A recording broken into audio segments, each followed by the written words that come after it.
여러분 안녕하십니까? 금요일 아침 뉴스 퍼레이드 황병준입니다. 광복절 특별 사면 대상자 명단에 조국 전 대표 부부와 최강욱 전 의원 등이 포함된 것으로 전해졌습니다. 사면 대상은 다음 주 화요일 국무회의를 거쳐 이 대통령이 최종 결정하는데 정치권에선 후폭풍 입을 조짐을 보이고 있습니다. 조유진 기자입니다. 이재명 정부 첫 특별 사면 심사위원회 위원들이 법무부 청사에 들어섭니다. 논의 끝에 대상자를 출연했는데 명단에는 조국 전 조국혁신당 대표와 아내인 정경심 전 동양대 교수가 포함된 걸로 알려졌습니다. 조 전 대표는 지난해 12월 자녀 입시 비리와 청와대 감찰무마 등 혐의로 징역 2년의 실형이 확정돼 복역 중입니다. 오늘 대법원 선고를 무거운 마음으로 받아들입니다. 조 전 대표 아들에게 허위 인턴 확인서를 써준 혐의로 유죄가 확정돼 의원직을 상실한 최강욱 전 의원도 포함된 걸로 전해졌습니다. 해직교사 부당채용 혐의로 대법원에서 징역형 집행유예를 확정받은 조희연 전 서울시 교육감과 야당 측이 사면 복권을 건의한 정찬민, 홍문종, 심학봉 전 의원 등도 이름을 올린 것으로 알려졌습니다. 대북송금 관련 혐의로 유죄 판결을 받고 수감된 이화영 전 경기도 평화부지사는 빠진 것으로 파악됐습니다. 야권에선 조 전 대표 등의 사면 복권을 놓고 반발이 나왔습니다. 지탄의 대상이었던 조국 대표를 포함을 시켰다는 것에 대해서 국민과 함께 분노합니다. 사면 복권 대상은 이재명 대통령이 12일 국무회의를 거쳐 최종 확정합니다. TV조선 조유진입니다. 김건희 의혹 특검은 김 여사 소환 조사 하루 만에 구속영장을 청구했습니다. 윤석열 전 대통령에 대한 체포영장 집행은 또다시 무산됐지만 김 여사 영장이 발부되면 헌정사상 처음으로 전직 대통령 부부가 동시 구속되는 상황이 벌어질 수 있습니다. 송무빈 기자입니다. 김건희 여사 첫 소환 조사를 마친 특검은 구속영장 청구까지 만 하루도 지체하지 않았습니다. 김건희 씨에 대한 구속영장을 청구하였습니다. 특검팀은 김 여사가 증거를 인멸할 우려가 있고 추후 소환 조사에 응하지 않을 가능성이 크다고 판단한 걸로 알려졌습니다. 앞서 그제 7시간가량 이어진 조사에서 김 여사는 도이치모터스 주가 조작과 명태균 의혹, 건진법사 청탁 등 대부분 혐의를 부인했습니다. 특검은 김 여사를 구속한 뒤 양평고속도로 의혹, 삼부토건 주가 조작 의혹 등 추가 조사를 진행할 방침입니다.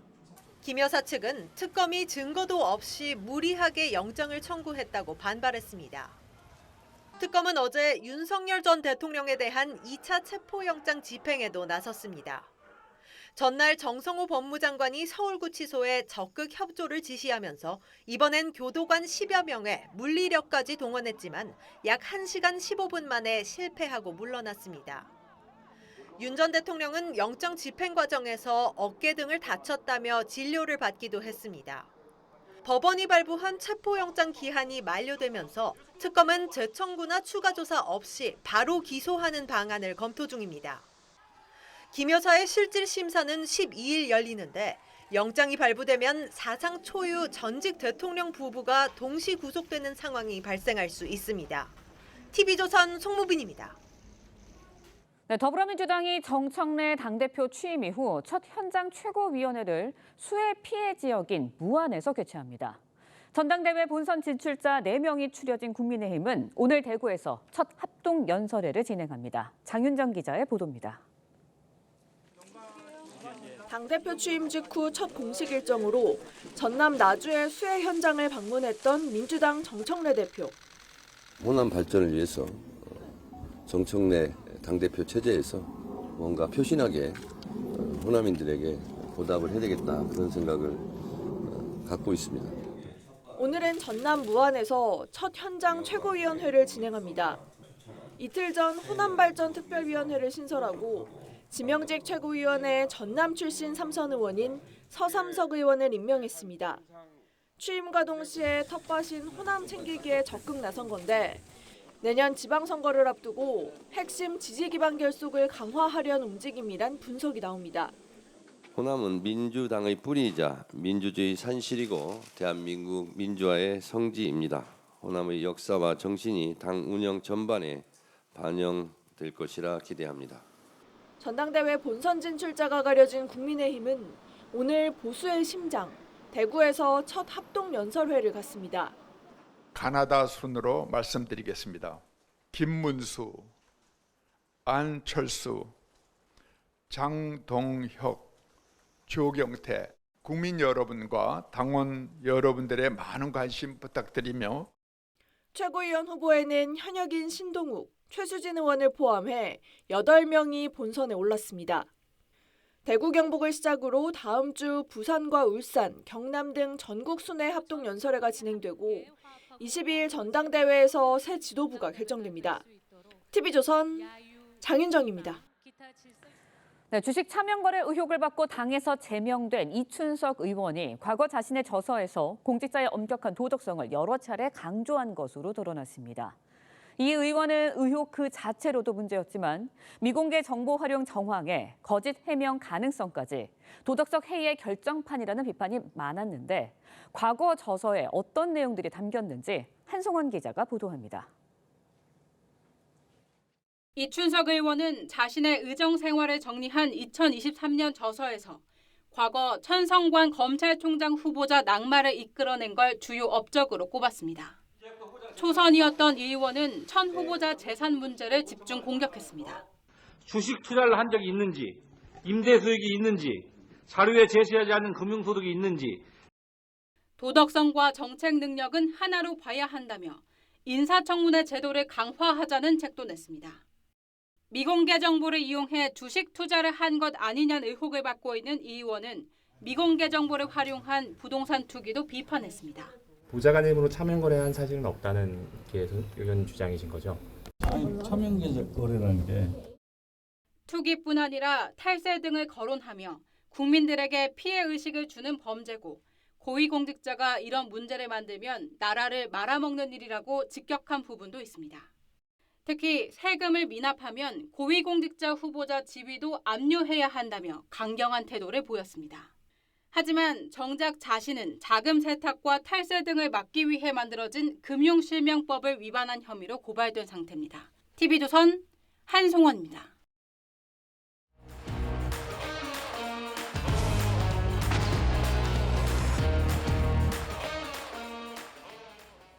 정치권 소식 짚어보는 아침의 맞소 시간입니다. 패널 4분 모셨습니다. 이승훈 전 더불어민주당 전략기획위 부위원장, 노동일 파이낸셜 뉴스 주필, 설주환 변호사, 최진영 변호사 나오셨습니다. 안녕하세요. 네, 안녕하세요. 전해드린 대로 특검이 김건희 여사 소환 조사 하루 만에 구속영장을 청구했습니다. 특검팀 목소리 들어보겠습니다. 오늘 오후 1시 21분 김건희 씨에 대한 구속영장을 청구하였습니다. 죄명은 자본시장과 금융투자업에 관한 법률 위반, 정치자금법 위반, 특정범죄 가중처벌 등에 관한 법률 위반 알선 수재입니다. 김건희 여사 특검 조사 시간이 조서 읽는 시간을 빼면 한 7시간 반 정도였다고요. 이게 예상보다는 조금 짧았다는 평가들이 있어서 추가 소환 조사가 있을 수도 있겠다 이런 전망들도 있었는데 어제 전격적으로 구속영장을 쳤습니다. 저도 이제 처음에는 한 2차례 정도 더 예. 소환하고 나서 영장을 청구할 거라고 봤어요. 아무래도 판사 출신의 특검이기 때문에 예. 혐의를 탄탄히 다져가겠다라고 봤는데 첫 번째 조사 이후에 이렇게 구속영장을 친 걸 보면 김건희 씨에 대한 진술을 받는다 하더라도 너무 좀 어처구니 없는 변명을 하는데 그게 객관적 증거와 전혀 모순됨에도 불구하고 그 주장을 계속하는 것에 대해서 더 이상 이렇게 불구속 상태로 수사를 하는 것들이 이 수사에 전혀 도움이 안 되겠다라고 판단을 한 것 같습니다. 그래서 전격적으로 구속영장을 청구했고요. 이 그래프 목걸이를 보면요. 예. 뭐 지인에서 빌렸다고 했다가 그 지인이 어머니라고 했다가 예. 또 뭐 한 15년 전에 홍콩에서 샀다라고 했는데 그 목걸이는 또 10년 이내에 새롭게 나온 목걸이기 때문에 그 목걸이일 가능성이 없다는 거잖아요. 그렇기 때문에 이렇게 좀 터무니없는 의혹들이 계속해서 뭔가 진실을 가리려고 하는 것으로 보여져서 증거인멸 우려가 굉장히 높다고 본 것 같습니다. 알겠습니다. 지금 김 여사는 16개 혐의로 특검 수사를 받고 있는 겁니다. 이 구속영장에 적시된 혐의는 도이치모터스 주가 조작 사건과 이 명태균 씨 공천 개입 그리고 건진법사 청탁 의혹과 관련한 3가지 혐의인데 지금 이 세 가지 혐의에 대해서는 수사가 어느 정도 진척이 됐다고 볼 수가 있는 것 같아요. 어떻게 보십니까? 네, 이미 특히 뭐 저 주가 조작 이런 부분은 뭐 지난 정권에서도 오랫동안 해온 거 아닙니까? 이게. 예. 그래서 뭐 사실상 증거는 이미 다 나와 있을 거고요. 거기다가 이제 김건희 여사를 소환한 것은 그냥 확인 차원이라고 생각합니다. 소환해서 특별히 수사를 해서 새롭게 발견해야 될 혐의가 있는 게 아니니까요. 뭐 그렇기 때문에 우리가 언론에서도 이미 많이 보도가 돼서 증거가 다 확보됐다고 보여지고요. 또 명태균 씨 의혹 같은 것도 정치자금법 위반인데요. 뭐 공천 개입이라든지 그런 것들. 거기도 또 지난번에 우리가 다 통화 녹취된 거 듣고 왔던 거 사실 있지 않습니까? 그런 거 예. 보면 김건희 여사를 소환해서 특별하게 새롭게 수사해야 될 그런 혐의가 있는 게 아니고 사실은 소환하고 영장 청구하고 하는 것들이 이미 정해진 수순 아닐까? 뭐 그렇게 생각됩니다. 그러니까요. 특검에서는 김건희 여사를 조사를 하면서 어떤 물적 증거들을 딱딱 제시를 하면서 조사를 했고, 다만 김건희 여사는 혐의를 부인을 했고, 이 상황에서 특검이 전격적으로 영장을 청구를 한 건데, 만약 영장이 발부가 된다면 지금 윤석열 대통령과 김건희 여사 부부가 동시에 구속이 되는 상황이 벌어지는 거잖아요. 이게 일반 형사 사건에서도 참 일반적이진 않은 경우인 것 같아요. 어떻게 보세요? 네, 일반적이지는 않습니다. 예. 보통 그런 경우는 근데 동일 범죄, 동일 혐의에 대한 사건인 경우에는 부부가 같이 구속되는 경우는 거의 극히 드물다고 볼 수가 있는데 네. 지금 윤석열 전 대통령과 김건희 여사 사이에서는 어떠한 동일 범죄라고 할 만한 부분도 공통적으로 있습니다만은 김건희 여사가 별도로 지금 혐의를 받고 있는 내용들이 있거든요. 특히 이번 구속영장에 청구된 내용 혐의 세 가지 중에 혐의 세 가지는 대부분 김건희 여사 단독적으로 일어났던 일이라고 볼 수 있는 것들이 많습니다. 예. 도이치모터스 사건 같은 경우에도 그렇고요. 특히나 저는 도이치모터스 사건 같은 경우에는 수사가 많이 진행돼 있고 확보된 증거, 그다음에 가장 중요한 건 당시 통화 녹음이라든지 이런 부분, 그다음에 증권회사와 통화된 내용들이 대부분 나왔다는 것이거든요. 그런 바에 의한다고 한다면 지난 조사에서 뭐 본인은 대학원을 다니면서 주가 조작을 할 만한 시간적 여유가 없었다라는 어떤 변명으로 일관한다라는 부분을 아마 수사팀에서는 강조를 해서 증거인멸의 우려가 굉장히 크다라고 봐서 아마 신청을 한 것 같고요. 아마 발부가 된다면 이러한 어떤 별도의 혐의로 청구가 된 거라서 아마 발부가 되지 않을까 싶습니다. 그러니까 조사에서 그런 물적 증거들과 김건희 여사의 진술이 엇갈리는 부분들이 상당 부분 있었다는 얘기가 들리는데, 그러니까 나토 정상회의 때 찾던 목걸이 있지 않습니까? 명품 목걸이가 김건희 여사는 2010년에 홍콩에서 모조품을 샀던 거라고 얘기를 했는데, 이게 특검이 확인하기로는 2015년도에 나온 거여서, 그러니까 이 15년도에 나오기 전에 물건에 어떻게 모조품이 있을 수가 있느냐, 이 얘기인 것 같아요. 그렇습니다. 진실 공방이 이루어지고 있는데요. 지금 얘기되고 있는 이른바 명품 그 목걸이 같은 경우에는 죄명이 뭐 뇌물죄가 아니고 이 부분은 제대로 재산 신고를 하지 않았다. 한마디로 공직자 윤리법에 관한 부분인 것 같습니다. 네. 그렇기 때문에 이 죄명 자체가 어떤 굉장히 중요하다라기보다는 이것을 통해서 어떤 김건희 여사의 말씀의 진실성 이런 부분을 좀 가름할 수 있는 그런 부분인 것 같습니다. 말씀하신 것처럼 이 부분에 대해서 진술이 조금 더 변경되고 하면서 거기에 대해서 특히 특검 같은 경우에는 거짓말하는 것이 아니냐 이런 의혹을 가지고 있는 것이고, 실제 처음에 얘기했던 것처럼 이 부분은 2009년 10년경에 본인이 홍콩에 가서 이미테이션, 한마디로 진품을 그대로 모방해서 만들었는 모조품, 이 부분을 뭐 물론 그것도 싼 건 아닙니다만 구입해서 가지고 왔다라고 하고 있고, 예. 그 부분을 확인한 과정에서 특검 같은 경우에는 그 물품 자체를 제조하는 회사에 문의를 했더니만 2015년경, 그러니까 한 김건희 여사가 얘기하는 것과 한 5, 6년 전, 한마디로 정식 출시하기 5, 6년 전에 나왔다는 것이 말이 되느냐, 이런 지금 의혹을 제기한 건 아니겠습니까? 다만 이에 대해서 김 여사 측 변호인 같은 경우에는 이게 1940년대부터 해서 그대로 써오던 디자인인 것이고, 그것을 그 해당 메이커에서 2015년에 만들었다고 하지만 실제로 그와 같은 거의 유사한 것은 이전부터 있었다라고 얘기를 하고 있습니다. 그렇다고 하면 그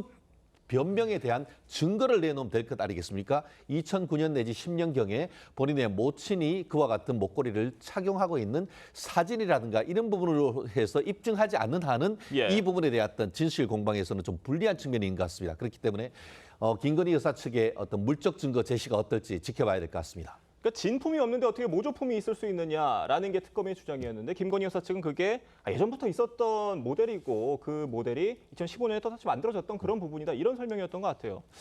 지금 이런 상황에서 특검은 어제 윤석열 전 대통령에 대한 2차 체포영장 집행을 시도했지만 또다시 실패했습니다. 윤 전 대통령 측 입장 들어보겠습니다. 65세면은 노인에 해당됩니다.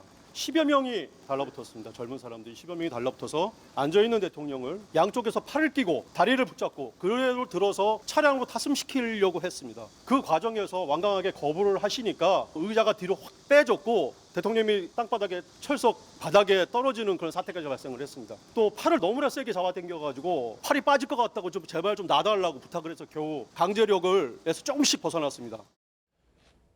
자, 윤 전 대통령 측 주장에 따르면 젊은 사람 10명이 윤석열 전 대통령 이렇게 사지를 붙들고 나오려고 하다가 처음에 실패를 했고 완강히 거부를 하니까 아예 의자를 들고 나오려다가 거기서 또 윤석열 전 대통령이 떨어졌다는 거예요. 이것만 보면 일단 특검이 이번에는 정말 윤석열 전 대통령 데리고 나오겠다고 아주 작심을 하고 나온 건 같습니다. 그렇습니다. 특검 입장에서 보면 확실히 윤석열 대통령에 대한 조사가 필요하다고 본 것 같아요. 예. 그래서 이번에는 꼭 그 조사를 거부하는 것을 막아야 되겠다라고 간 것 같습니다만 그렇다 할지라도 전직 대통령이잖아요. 그러다 보니까 정말 무리하기는 못한 겁니다. 뭐 조사를 거부하는 사람들 잡아오는 것들 다 잡아오거든요. 그럼에도 불구하고 못했다는 것은 전직 대통령이기 때문에 다칠 것을 굉장히 우려한 것 같아요. 그래서 결국 실패했는데 이게 이제 문제는 앞으로 윤석열 전 대통령에 대한 저런 행동을 그냥 뭐 어쩔 수 없는 거 아니냐. 진술 거부권 행사하면 되는 건데 왜 굳이 잡아가려고 하느냐라고 한다면 모든 피해자들이 그런 주장을 할 수 있어요. 그렇기 때문에 진술 거부권은 헌법상 보장되지만 조사 거부권은 없다라고 말씀드리고 윤석열 전 대통령, 윤석열 개인에 대해서는 저는 저렇게 강제적으로라도 체포에 가야 된다고 생각합니다. 그렇지 않으면 법치주의가 무너지죠. 그런데 대통령 직위에 대한 존중의 차원에서 또 권위에 대한 차원에서 보면 좀 무리한 체포 시도일 수 있습니다. 그래서 저렇게 강하게 도저히 나는 조사받으러 안 가겠다라고 하는 정도 수준이기 때문에 예. 앞으로 향후 특검이 다시 체포영장을 발부받아서 집행하기는 현실적으로 이제 어려운 측면이 있다라고 보면 될 것 같습니다. 그러니까요. 지금 특검이 저렇게 작심을 하고 가서도 데리고 나오지 못한 부분에 대해서 특검이 오히려 좀 무능한 거 아니냐라는 지적이 여권에서도 나오고 있는 것 같거든요. 이건 어떻게 들으세요? 뭐 여권에서 그런 얘기가 나올 수 있죠. 최순실 씨 같은 경우도 뭐 윤석열 전 대통령이 특검할 때 잡아왔잖아요. 그 정말 뭐 잡혀오기 싫다라고 악을 지르기까지 했던 기억이 있어요. 그럼에도 불구하고 강하게 이렇게 체포해서 왔어야 되지만 그래도 전직 대통령이잖아요. 혹시라도 다칠까 봐 무리하지 못한 측면을 또 특검을 이해해 줘야 되고 가운데에 끼어 있는 교도관들은 또 뭡니까?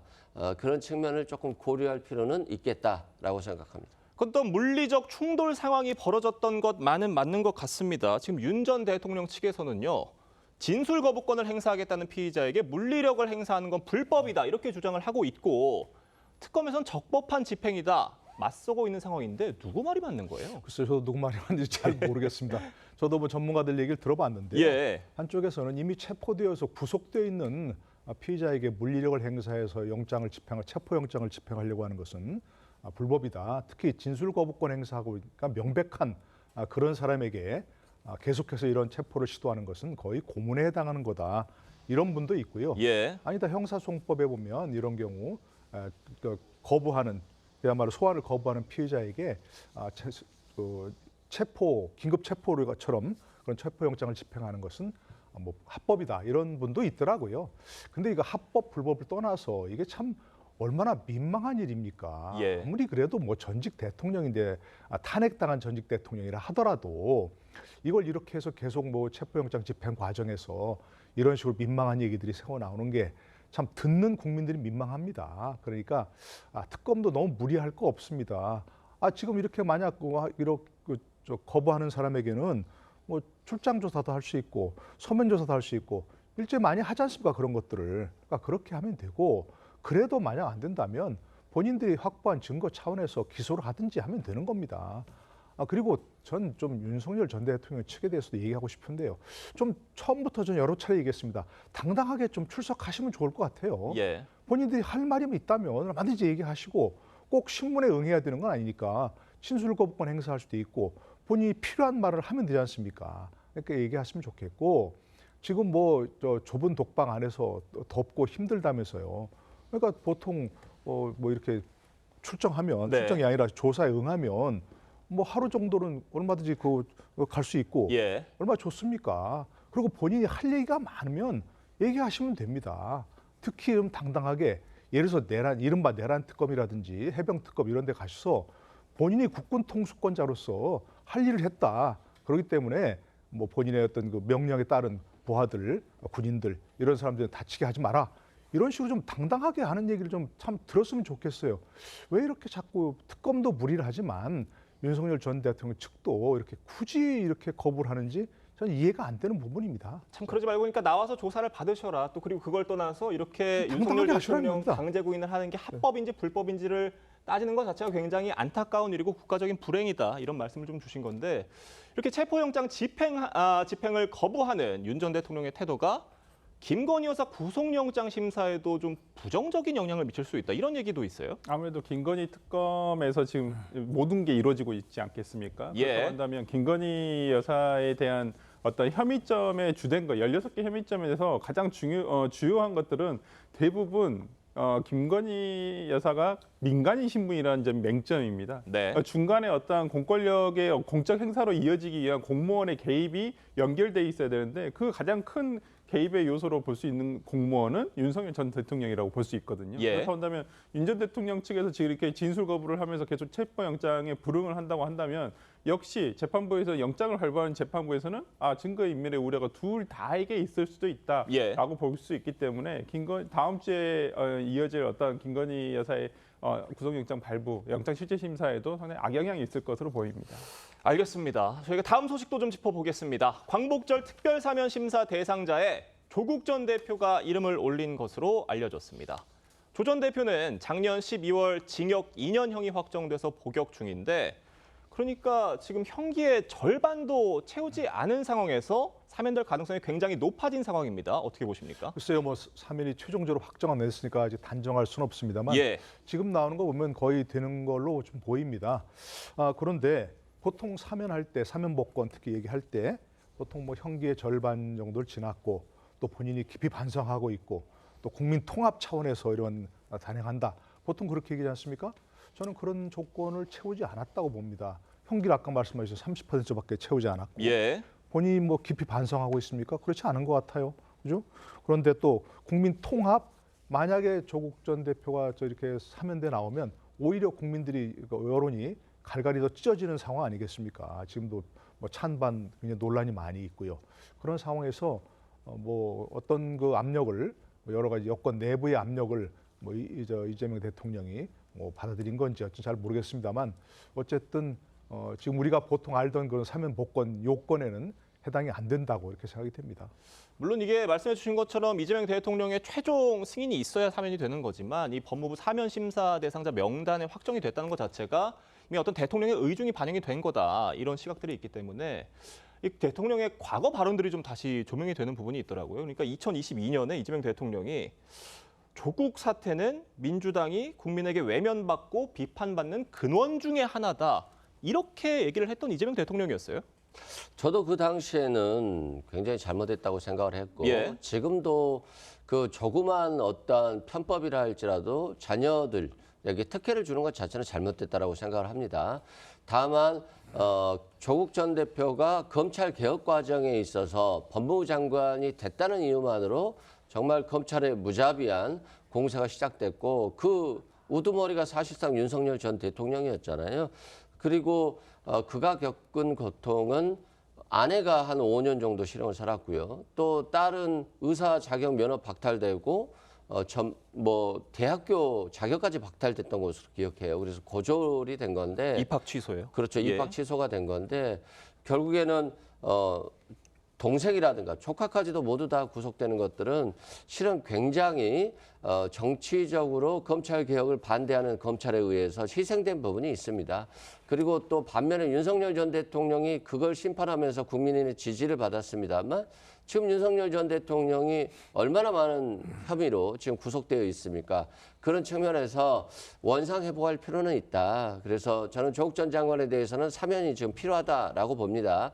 다만 대통령 입장에서는 좀 국민 통합의 관점에서 또 시기적으로 한 크리스마스 정도가 적당하지 않냐 이런 얘기도 있습니다만 이왕 만약에 결정을 할 거라고 한다면 신속히 결정을 해서 윤석열 정부를 탄핵하는 데 있어서 힘이 되어줬던 조국혁신당의 의사도 우리가 받아들일 수밖에 없기 때문에 그런 선에서는 사면이 지금 타이밍이 적절한 거 아닌가 싶습니다. 그러니까 말씀해 주신 것처럼 조국 전 대표의 사면은 사실상 뭐 시간 문제였다라는 해석들도 있는 것 같아요. 지금이냐, 뭐 연말이냐, 뭐 이 차이였다는 얘기들인데 이게 조국 전 대표가 어떤 그 대선 승리에 대한 보답성 이런 사면이다라는 해석도 나오고 있습니다. 왜냐하면 이게 그도 그럴 것이 지난 대선에서 조국 혁신당에서 대선 후보를 내지 않으면서 이 대선 승리, 민주당의 대선 승리에 상당 부분 기여했다 이런 분석들이 있었잖아요. 네, 특히나 뭐 배우자인 정경심 교수는 또 뭐 더 일찍 만날 수 있다라는 어떤 포스터를 올림으로써 어떤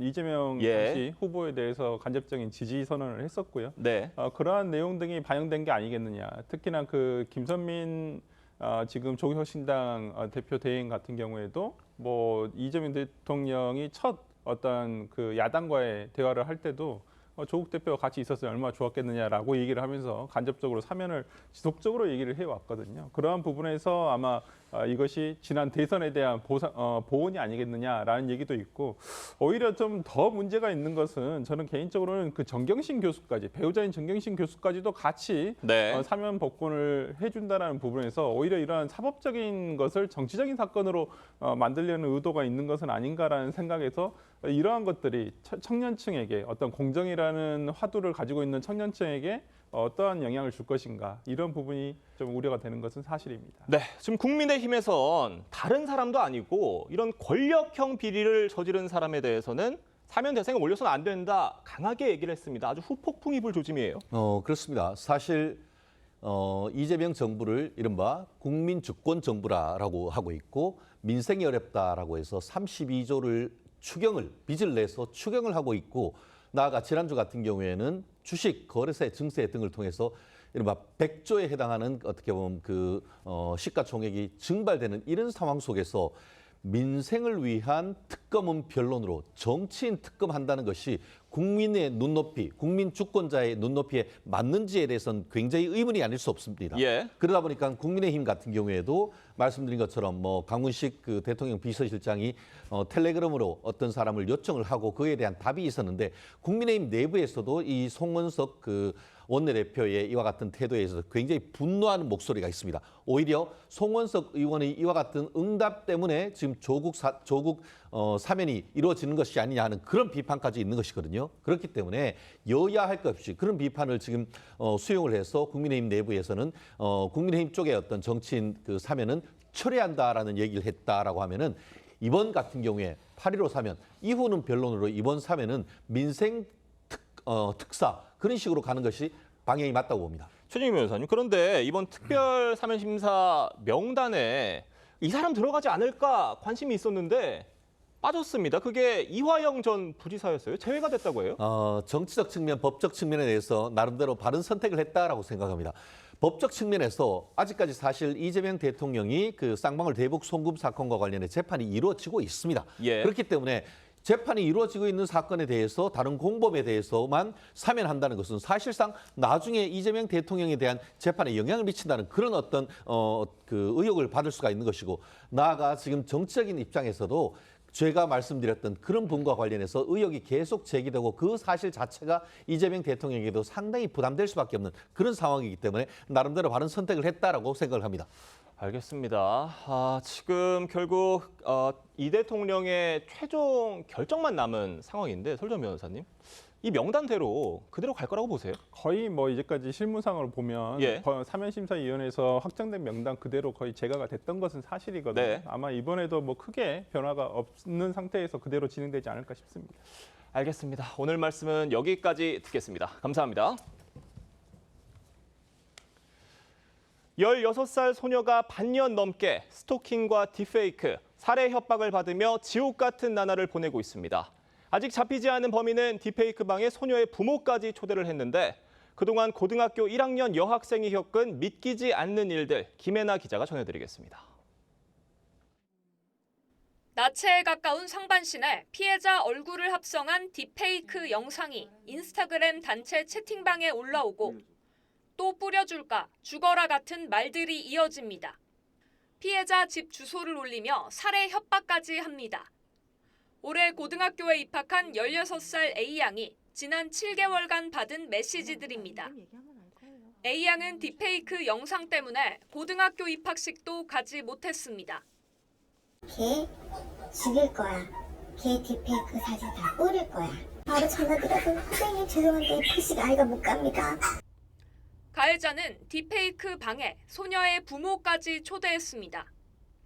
팔로우를 하는 순간 바로 20분도 안 돼서 아빠가 초대가 되는 거예요. 저는 진작부터 그 방에 초대가 돼 있었거든요.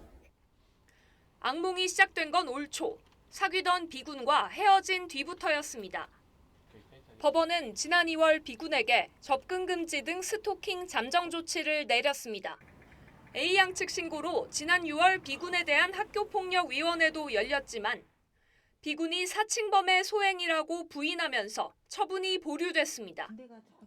취재진의 질의에 B군 아버지는 경찰 수사에 적극 협조하고 있다며 아들이 한 일이 아니기 때문에 압수수색에서 증거될 만한 게 나온 게 없다고 했습니다. TV조선 김예나입니다. 이렇게 끔찍한 일이 벌어지고 있지만 경찰은 아직 뚜렷하게 범인을 특정하지 못하고 있습니다. 수사가 지지부진한 이유를 황재영 기자가 이어서 전해드립니다.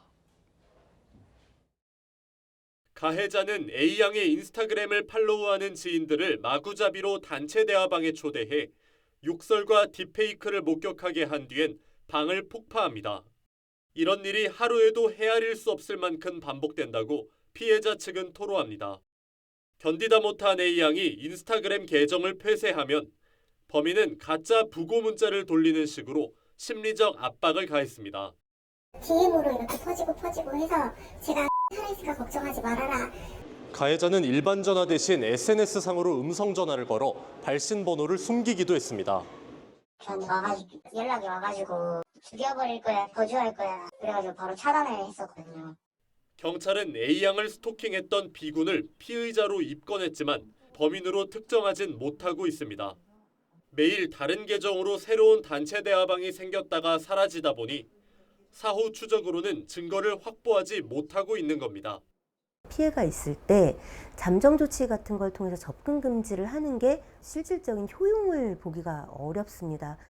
전문가들은 접근 금지 같은 오프라인 기반의 스토킹 예방 조치를 대신할 새로운 대책이 필요하다고 입을 모읍니다.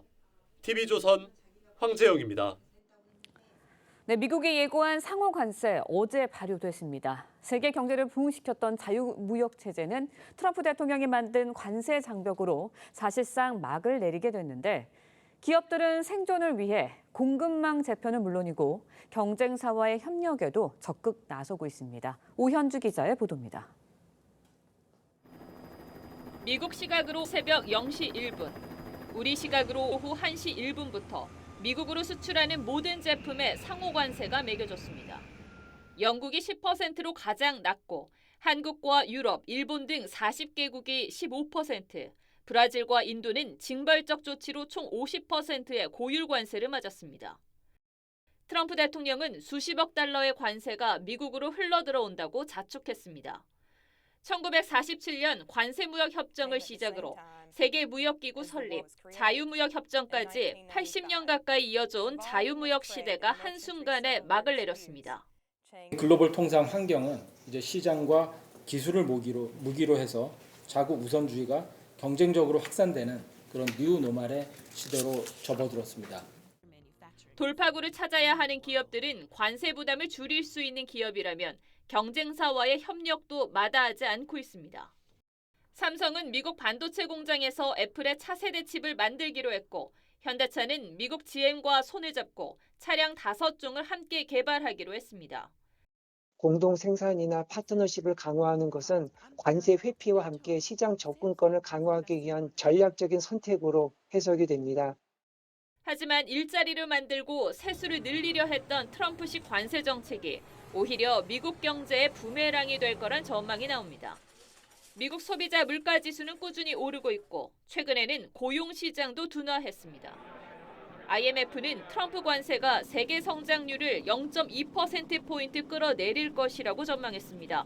TV조선 오현주입니다. 하워드 러트닉 미 상무부 장관이 트럼프 대통령 임기 동안 미국 내 반도체 공장 건설을 약속 이행하는 기업은 관세를 면제하겠다고 밝혔습니다. 러트닉 장관은 현지 시간 7일 언론 인터뷰에서 이같이 밝히고 실제로 미국에서 공장을 짓고 있다는 것이 확인돼야 한다고 강조했습니다. 이에 따라 미국 현지에 설비 투자를 진행 중인 삼성전자와 SK하이닉스는 반도체 관세를 면제받을 가능성이 클 것으로 전망됩니다. 네, 전해드린 것처럼 도널드 트럼프 미국 대통령 반도체에 100% 품목 관세 부과를 예고했습니다. 국내 반도체 업계에 비상이 걸렸는데요. 관련 내용 석병훈 이화여대 경제학과 교수와 함께 자세히 짚어보도록 하겠습니다. 안녕하세요. 안녕하십니까. 네, 일단은 하워드 러트닉 미 상무부 장관 트럼프 대통령 임기 동안 미국의 생산 설비 짓는 업체에 대해서는 무관세 적용하겠다 이렇게 이야기를 했습니다. 트럼프 대통령의 입장 다시 한번 강조를 한 것 같은데 어떤 의미가 담겨 있다고 봐야 할까요? 예, 이번에는 확실히 미국에다가 생산 설비를 짓는 업체에 대해서 관세를 면제해 주겠다고 밝힘으로써 이번 반도체 품목 관세의 주 목적이 반도체 제품에 대해서 관세를 부과하는 것이 아니라 미국으로 그 반도체 공급망을 가져오는 것에 있다라는 것을 밝힌 것으로 보입니다. 그 이유는 AI 산업같이 미래의 경제 성장을 이끌 첨단 산업의 공급망이 지금 특히 거기에 핵심 부품인 반도체의 공급망이 한국과 대만 같은 동아시아 지역에 편중돼 있거든요. 네. 그것을 갖다가 미국 내로 안정적으로 가져오는 것이 첫 번째 목적이고요.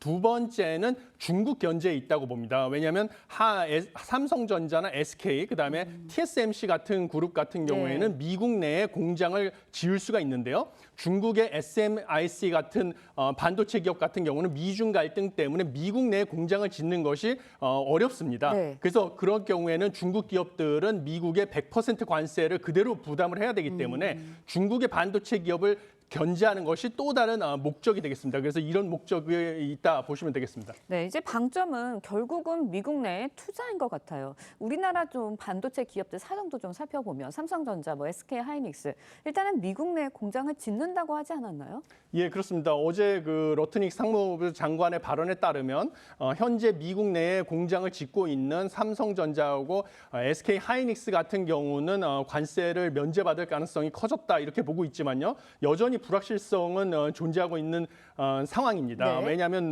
여러 가지 최근에 그 일본의 사례에서도 볼 수 있듯이 최종적으로 행정명령이 발표될 때까지 그리고 한미 간의 무역 협정에 대해서 구체적으로 문서가 나올 때까지는 항상 그 불확실성이 존재한다라고 보시면 되겠는데요. 삼성전자, SK하이닉스 같은 경우에는 미국의 텍사스주하고 인디애나주의 대규모 투자 계획이 발표가 됐고 현재 삼성전자는 공장을 건설하고 있는 과정에 있습니다. 예. 그렇기 때문에 실제로 트럼프 대통령과 러트닉 장관의 발언을 그대로 지킨다고 하면 관세는 면제받을 가능성이 현 시점에서는 크다 이렇게 보고 있습니다. 네, 우리 정부 이제 반도체와 바이오 분야는 최혜국 대우를 보장받았다라면서 이제 우리 기업 100% 관세를 부담하게 될 일 없다. 다시 한번 강조를 했는데 내용 준비했습니다. 듣고 이야기 이어가겠습니다. 이번에 이제 우리가 협상 타결을 하면서 반도체나 바이오 이 부분에 있어서는 다시 쉽게 말씀드리면 다른 나라에 주는 것과 결코 불리하지 않게 그렇게 주는 걸로 했기 때문에 앞으로 100%가 되든 200%가 되건 상관없이 삼성전자나 하이닉스 반도체가 100% 관세 맞는 일은 없을 거다. 그렇게 그렇습니다. 이해하면 되죠. 일단 관세를 맞을 이유는 없을 것이다라는 가능성이 높다라는 이야기는 하고 있지만 일각에서는 미국이 언제 또 마음을 바뀔지 모르잖아요. 그러니까 아무리 우리가 최혜국 대우 약속을 받았다고 해도 전적으로 믿을 수 없다 이런 이야기도 하고 있거든요. 어떻습니까? 예, 맞습니다. 저도 그런 점에서 동의를 합니다. 첫 번째 문제는 최애국 대우 관련해서는 한미 간의 무역 협상 결과가 양국이 공식적으로 서명한 문서로 존재하지 않는 데에 있습니다. 지금 각국이 비공식적으로 그 비망록이라고 하죠. 이제 그렇죠. 메모 형태로. 예. 그러니까 구두 합의한 상황에 있거든요. 그러니까 최근에 일본의 사례에서 보듯이 양국이 이해하는 게 다르고 미국이 공식적인 문서를 만들 때 자국이 유리하게 바꿀 수가 있어서 소위 말하는 뒤통수를 맞을 가능성은 여전히 존재하고 있기 때문에 최애국 대우 관련해서는 한미 무역 합의 관련 공식 예. 문서가 나올 때까지는 불확실성이 존재한다라고 보시면 되겠습니다. 그다음에 트럼프 대통령이나 러트링 상무장관이 말한 현지 투자 기업에 대해서 관세 면제한다는 것도 역시 그 기업에 대한 면세인지 아니면 현지에서 생산하는 제품에 대한 면세인지 아직 확실하지가 않습니다. 그래서 이것도 관련된 행정명령이 공식적으로 나올 때까지는 불확실성이 존재하기 때문에 이런 두 가지 측면에서 불확실성은 존재하고 있다. 이렇게 보시면 되겠습니다. 네, 알겠습니다. 반도체 문제 좀 짚어봤고요. 이번에는 상호 관세 이야기도 좀 해보도록 하겠습니다. 어제 오후에 일단은 상호 관세 각국에서 발효가 됐습니다. 그런데 이제 자동차 부품에는 여전히 한미 협상 타결 전에 25%의 관세 붙고 있다고 해요. 이거는 왜 그런 건가요? 예, 이것은 상호 관세하고 자동차 품목 관세의 근거법이 다르기 때문에 자동차 품목 관세를 실제로 인하할 때는 예. 여러 준비 과정 때문에 상당한 시간이 걸리는 것으로 보입니다.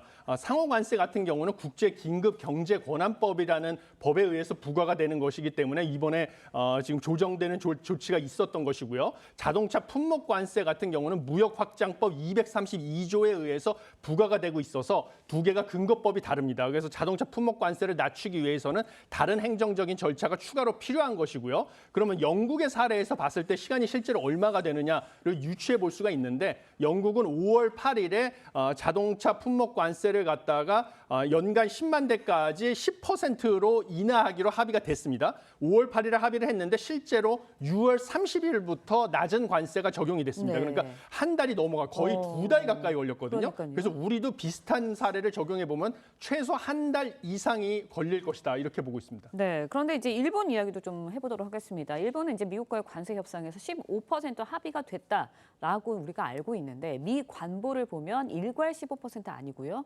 기존 관세에 15%를 추가하는 방식으로 되어 있습니다. 그렇게 확인이 됐는데 그렇다 보니까 우리 정부에서도 이런 일 또 당하는 거 아니냐 우리도 이런 우려들이 나오고 있고요. 미국과의 관세 협상이 이제 구두 협상 수준이어서 상호 이행이 이제 회의적이다라는 시각도 좀 있습니다. 어떻게 보세요? 예, 맞습니다. 사실 일본과 마찬가지로요. 우리나라도 미국과의 지금 관세 네. 협의가 구두 협의, 지금 양국 간에 서로 협의를 하면서 각국이 서로 메모 형식, 비망록 형식으로 가지고 있는 비공식적인 예. 문서라는 것이 결국 합의 결과거든요. 그럼 이런 경우에는 마지막에 공식 문서를 만드는 과정에서 협상력이 더 우위에 있는 미국이 자국의 유리한 조건으로 변경이 가능하다. 이런 가능성을 배제할 수가 없다. 이렇게 보시면 되겠습니다. 그래서 일본처럼 소위 말하는 이제 뒤통수를 맞는 경우를 우리도 배제할 수가 없기 때문에요. 네. 절대 안심할 수가 없는 것이다. 이렇게 보시면 되겠고요. 일본 같은 경우는 사실 유럽연합처럼 15% 최대 15%를 넘지 않도록 하는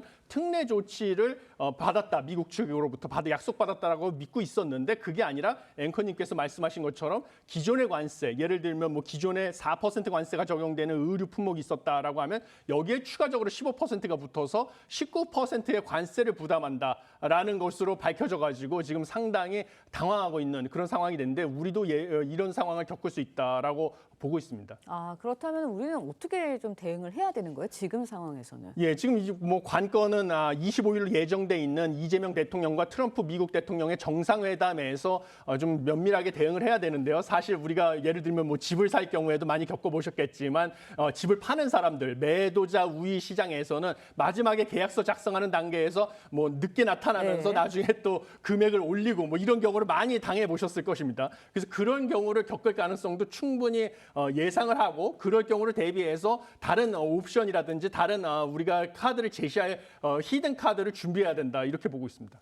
네, 알겠습니다. 말씀하신 것처럼 이르면 25일 이재명 대통령과 이제 도널드 트럼프 미국 대통령 첫 정상회담 열릴 것으로 전망이 되고 있습니다. 관세 협상도 이 부분에서 이때 좀 협의가 되지 않을까라는 생각도 드는데 방위비 문제도 좀 이야기가 나오지 않을까라는 생각이 들어요. 어떻게 우리가 전망해 볼 수 있을까요? 예, 그래서 이번 정상회담 같은 경우는요, 그 논의될 핵심 사항이 관세 분야에서는 일단 3,500억 달러 규모의 대미 투자 운용 방안에 대한 세부 사항이 관건이 될 수도 있고요. 네. 그다음에 방위 부분, 그다음에 국방비 이것도 GDP의 5%까지 부담할 것을 요구하는데 이런 네. 부분에 대해서도 논의가 될 것이다라고 보고 있어서 지금 3,500 그다음에 농산물 시장 개방 문제 이것도 양국이 얘기가 다른 상황입니다. 그렇죠. 이 부분에 대해서도 우리가 미국이 마지막 순간에 더 강한 조건을 요구할 가능성이 있어서 이 부분에 대해서 우리는 조선업에서의 협력이라든지 미국이 절박하게 요구하는 이런 부분에서 우리도 뭔가 대응 카드를 준비하고 있어야지만 좀 유리한 조건으로 최종 공식 문서를 작성할 수 있다 이렇게 보고 있습니다. 네, 일단 한미 정상회담에서 어떤 이야기가 나올지 좀 지켜봐야 할 것 같습니다. 이화여대 석병훈 경제학과 교수였습니다. 오늘 말씀 여기까지 듣겠습니다. 감사합니다. 고맙습니다.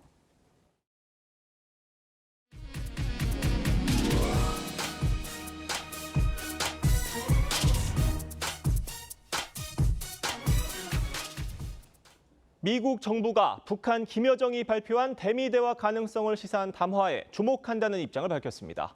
담화엔 북한 비핵화가 아닌 다른 의제를 놓고 대화할 가능성을 담고 있는데 트럼프 정부가 북한 핵 보유를 용인한 채 대화를 시도할지 주목됩니다. 이루라 기자입니다.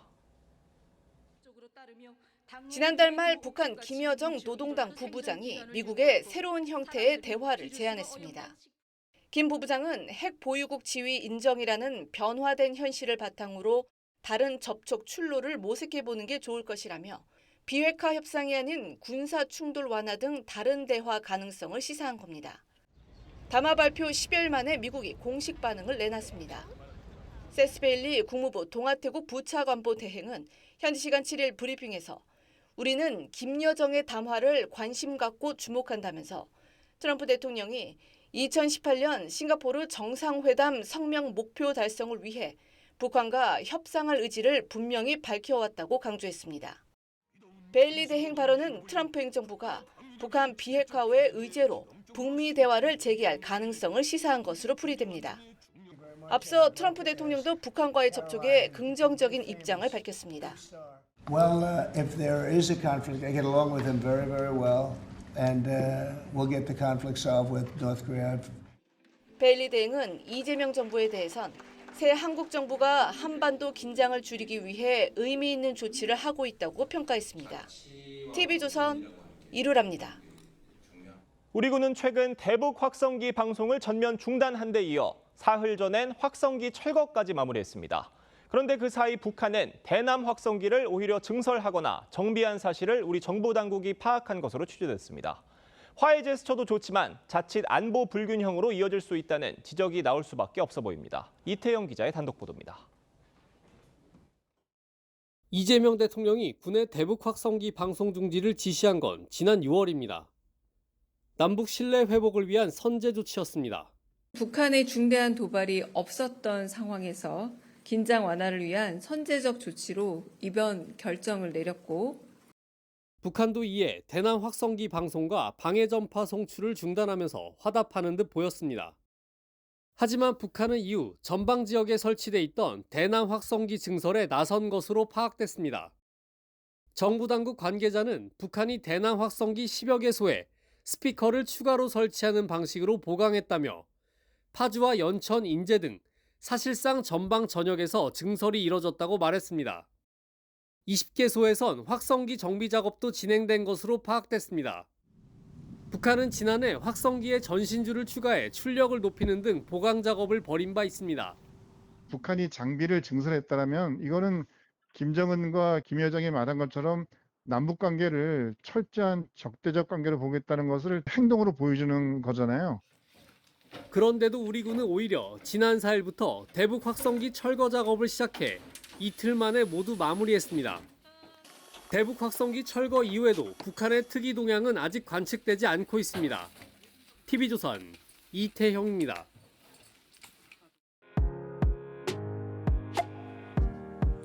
네, 렌즈에 담긴 그 순간 그 의미를 짚어보는 시간이죠. 사진 기자가 선택한 아침 한 장입니다. 오늘은 조선일보 사진부 오종찬 기자와 함께합니다. 안녕하세요. 오늘 아침에 볼 사진 어떤 건가요? 네, 충남 당진의 한 들녘에서 올해 첫 벼베기를 하고 있는 장면입니다. 어제가 절기상 입추였습니다. 가을로 들어서는 날인데요. 사진 기자들이 가을 느낌의 풍경을 담아봤습니다. 함께 보시죠. 벼를 첫 수확하는 장면을 드론을 띄워 하늘에서 내려다봤는데요. 충남 농업기술원이 개발한 이 품종은 다른 벼에 비해서 수확이 빠르다고 합니다. 부산의 한 공원에서는 벌써 가을의 꽃 황화 코스모스가 만개했고요. 경기도 용인의 한국민속촌에는 조롱박이 주렁주렁 매달렸습니다. 네, 사진을 보니 영락없는 가을 풍경인데요. 날씨는 여전히 폭염이 계속되고 있는 것 같아요. 네, 우리가 흔히 말하는 절기는 중국 화북 지방의 기후를 기준으로 하는데 한국에서 입추가 되는 8월 초는 더위의 절정을 맞이하는 시기입니다. 어제 광주의 우치동물원에서 코끼리들이 물을 맞으며 더위를 식히고 있는 장면입니다. 입추인데도 폭염이 이어져서 동물들도 무척 힘들어했는데요. 기상청은 다음 주에도 폭염과 비가 오락가락할 것으로 예보했습니다. 네, 변덕스러운 날씨에 대비 잘 하셔야 할 것 같네요. 지금까지 아침 현장이었습니다. 밤사이 서울은 열대야가 주춤했는데요. 부산은 간밤 25.1도로 열대야가 나타났습니다.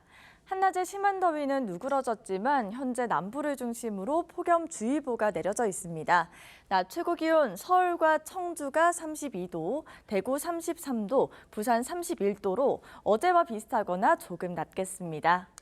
오전부터 저녁 사이에는 일부 강원과 경북에 소나기가 내리겠고요. 제주 남쪽으로 다시 정체전선이 형성되면서 제주에는 5에서 40mm의 비가 더 내리겠습니다. 오늘 전국 하늘은 차차 흐려지겠지만 구름 사이로 자외선이 강하겠고요. 제주와 남해안에는 강한 너울이 밀려오겠습니다. 정체전선이 북상하면서 주말과 휴일에는 충청 이남에 비가 내리겠습니다. 특히 남부지방 중심으로 많게는 100에서 150mm 더 넘는 많은 비가 예보돼 있습니다. 다음 주 중반까지 곳곳에는 비가 내릴 전망입니다. 오늘의 날씨 박선민입니다. 이상으로 금요일 뉴스 퍼레이드 마칩니다. 네, 저희는 다음 주 월요일 아침 7시 30분에 다시 찾아뵙겠습니다. 시청해주신 여러분 고맙습니다.